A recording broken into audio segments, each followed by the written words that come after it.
Hello everybody, welcome back to another video with Kat about Raid Shadow Legends. Today we are going to do another champion showcase because I've gotten so many good champions lately. I just did one about Thor, so that'll pop up in the corner for you to see if you're interested.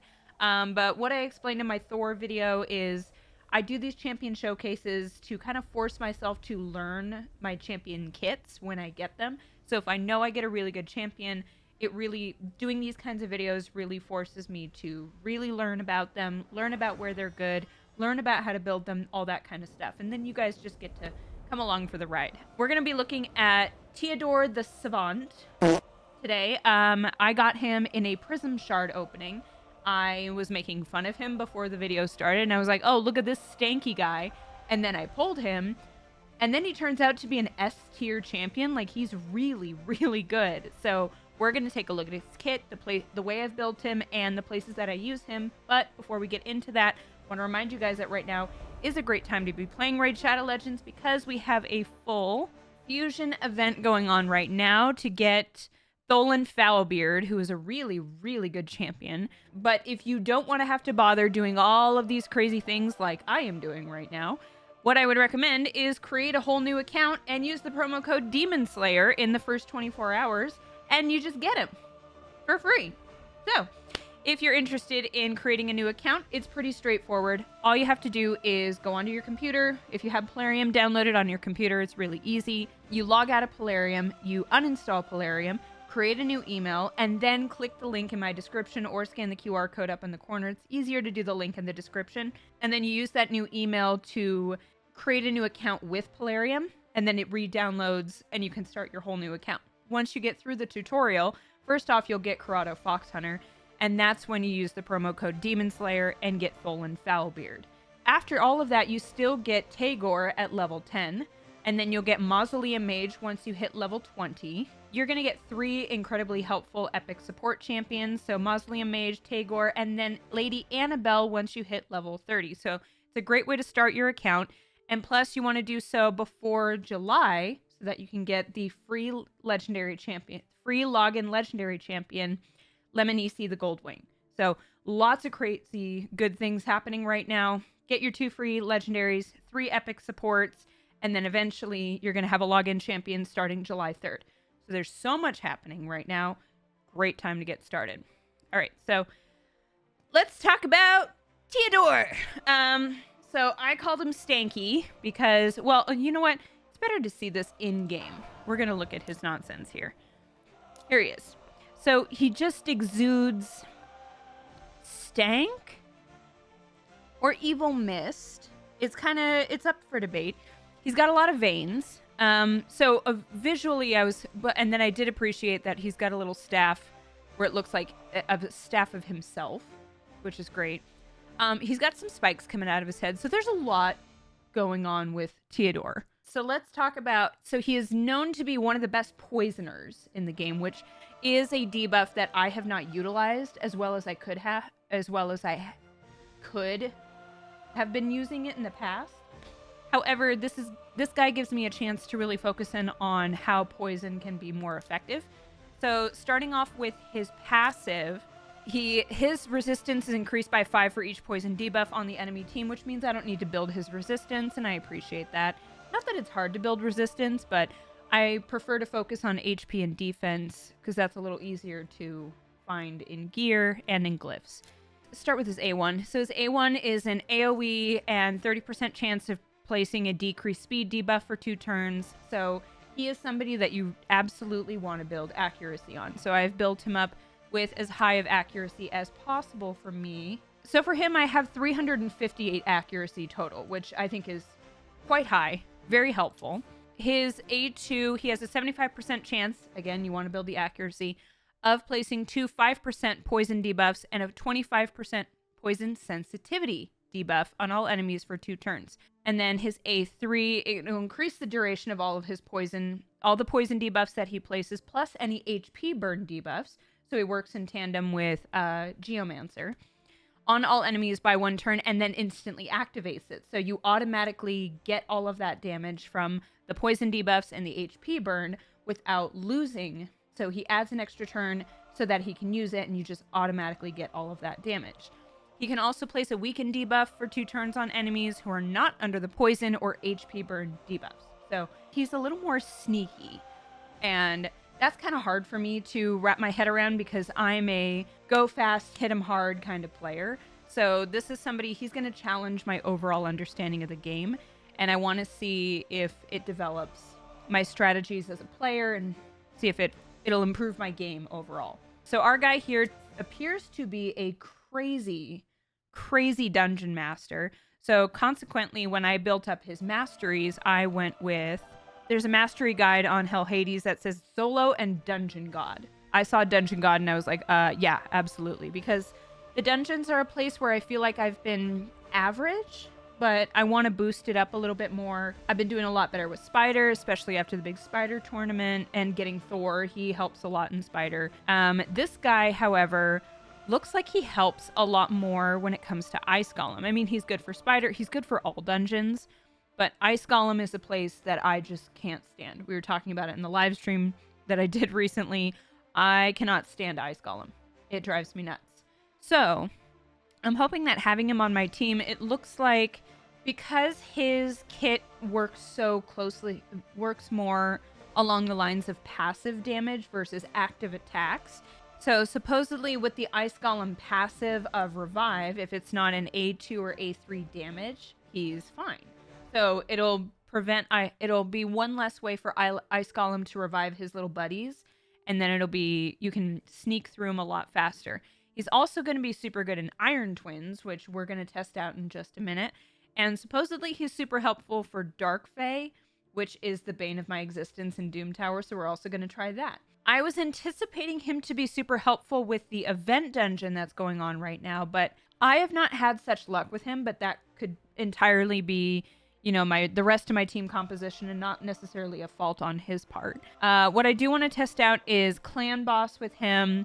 I do want to look at Iron Twins, and I do know that he is not good for Arena because Arena doesn't really lend itself to kind of slow burn damage. Arena, this is why I love Arena. You just need to go hard, fast, boom. So he is not going to be Arena champion, but that's fine with me. All right, so I think we're going to start with Clan Boss because I haven't done my Clan Boss today. So, oof. My clan has been doing Ultra Nightmare mode, and I have had a hard time. So what I'm thinking, well, actually, no, we're gonna swap him out for Thor, only because Alice has that 5 red star awakening, and I don't want to discount that at all. So we're gonna try him here, and I'm gonna go pretty quickly through it, but I'll show the total damage that we do at the end, and I'll talk about what I see. I think we'll try this first one with Alice and then the next one with Thor to see if we can see a major difference.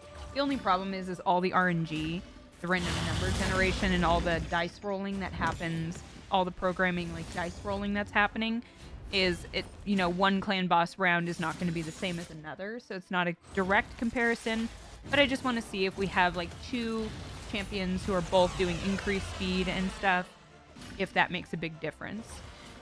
All right, so we did about 11 million damage, which is what I tend to average with when I do Ultra Nightmare in general.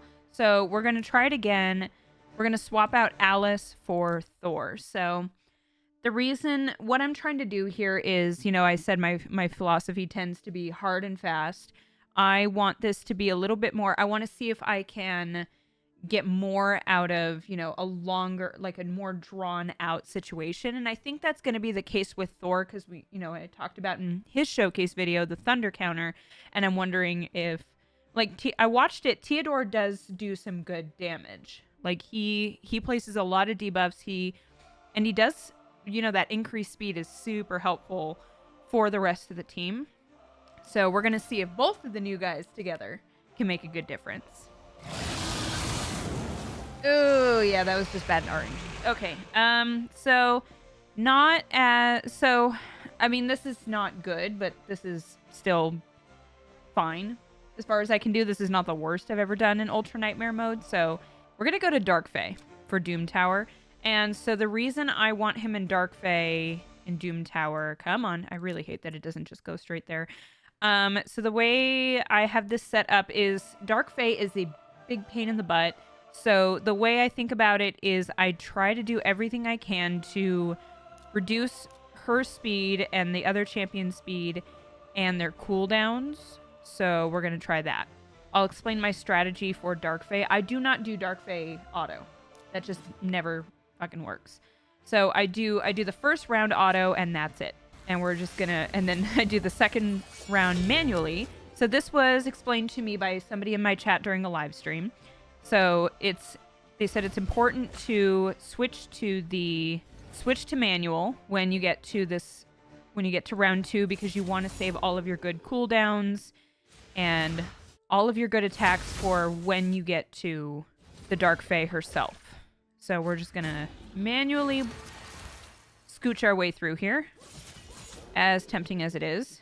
And that health is gonna be completely redone, hopefully. Yeah, most of that is gonna be replenished, yep, by the time we get here. Okay, so want Deacon Armstrong immediately so we can decrease their turn meter and defense. So now we don't want to do that yet because nobody's got poison or that kind of debuff. This also does increase speed. So we're going to want that next. Everybody gets poison. We get increased speed. They're going to go. Now we decrease their cooldown, and that's also heavy damage. Oh, yes, Alice, I love you so much. And now we're going to do all the poison debuff in turn. And go, Thor. Yeah, buddy. Okay, so we are going to get Thor back, but this is going to be way nicer now. Useful. And I like an AoE. Let's do that. Oh, damn. Wasn't even paying attention to fear. Okay. And decrease defense for both yous. I'm going to save my A3 for when I can use it on her. There we go. Cooldown. All the damage. And leech is good. She already has leech. Ooh. Okay, so now I can use... Yeah, she only has poison sensitivity, actually, so I'm just gonna... A weaken debuff is not a bad idea, but I kind of want to save that. And we'll play... And that will place our HP. And lots of damage. And even more damage. Schwink, schwink. God, Alice is great. Increase our turn meter. Defense down. Now that we have HP burn. There we go. Lots of good. That was good damage. Thank you. Mjolnir. More damage. Is that enough? Yes. Okay. So, absolutely, I like him for Dark Fae. I'm sure there's other champions that are better if you have him, but since I have him fully built and ready to go, he's going to be high on there. Excellent. Okay. So, lastly, where we're going to take him is to... We're going to take him to the Iron Twins and see how we do here. So we have the magic right now. I'm going to swap him for Rector Drath, I think. Okay, so Iron Twins are going to have some strength on him right now just for affinity, but I think it's fine. We're going to try one out. See how we do. I want to see if I can make some progress here. We're going to try a level that I already know. And we'll see if we can make any progress from here. If we're successful here, then we'll try another. I always want to be moving my way through the dungeons as much as possible. Iron Twins are no exception because I really need to start building up Soul Awakenings. It could be the rest of my team composition that's having an issue here. Yeah, I struggle quite a bit with Iron Twins. I haven't wrapped my head around this just yet. The problem is when she brings them back, they get buffs, and that triggers the Iron Twins. Yeah, like that. You gotta stop giving them buffs. Stop it. Yeah, that's a problem. Come on, Geomancer. Save the whole event. Geomancer, you gonna save the whole day? Probably not.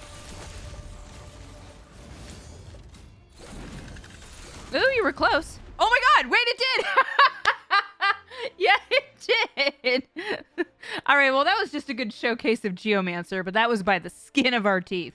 So I probably still have a lot to do to figure out him for Iron Twins, but yeah, he is I think overall he is a champion that's going to force me to try out some different strategies when it comes to my gameplay and the way I think about different dungeons and different battles and different situations. So that's all I have. Let me know down in the comments if you have Teodor the Savant, any advice you have for me, all that good stuff. Thank you so much for being here. And don't forget, if you haven't already, click the link in the description or scan the QR code. Get Legendary Corrado Fox Hunter as soon as you complete the tutorial, plus full Reviver Teodor at level 10.